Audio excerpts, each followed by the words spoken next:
Now listen carefully and answer questions 31 to 40. Today I'm going to be talking about the first year of a regeneration project in a mangrove forest.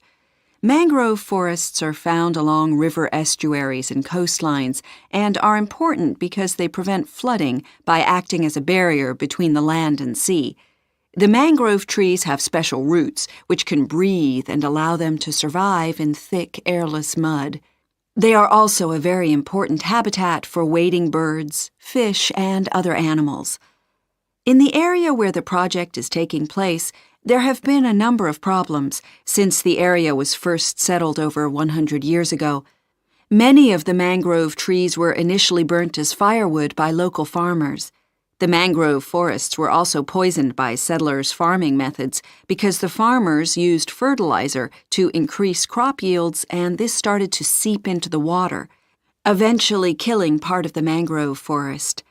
Farming in the area wasn't successful, and what was left of the mangrove forest area wasn't valued by local people as crops couldn't be grown there. And so what happened was that the area started to be used as somewhere to dump trash.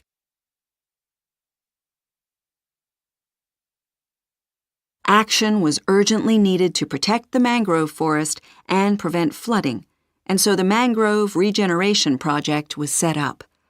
The conservationists involved decided to construct a sand barrier around the forests.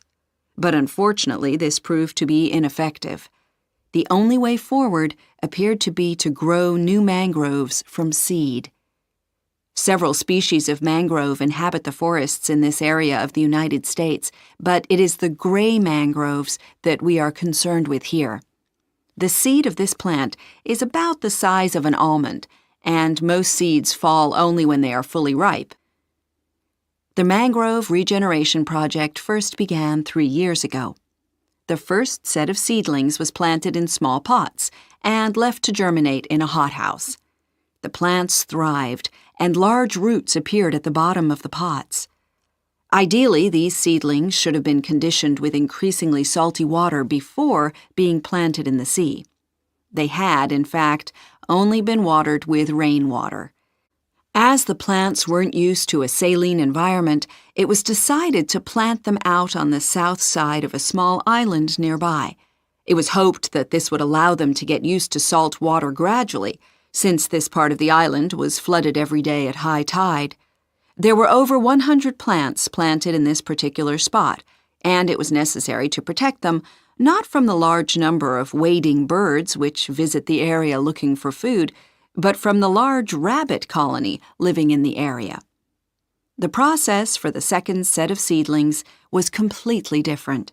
Young seedlings were collected from the forests and then taken to a new site. The seedlings were then planted in the seabed behind old mangrove roots for protection. However, this method did not prove very successful, and the vast majority of these seedlings were washed away in a storm. Luckily, the first set of seedlings survived, and this method is the one which the project will continue to use in the future. Now, I'd like to describe in more detail